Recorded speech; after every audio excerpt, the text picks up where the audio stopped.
In this video, I'll show you how you can do your referral link on Temu. What you want to do is search for affiliate Temu on Google, head over to the affiliate program and sign up for this. Now everyone gets accepted and it usually takes a few minutes.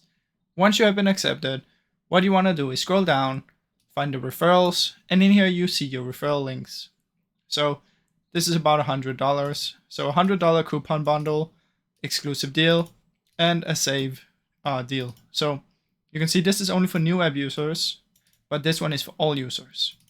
So what this means is if you send these to anyone who doesn't have the app and didn't create an account, you will get your reward.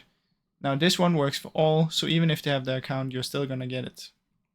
But what you wanna do is send this to your friends or your fans or whatever you're promoting it.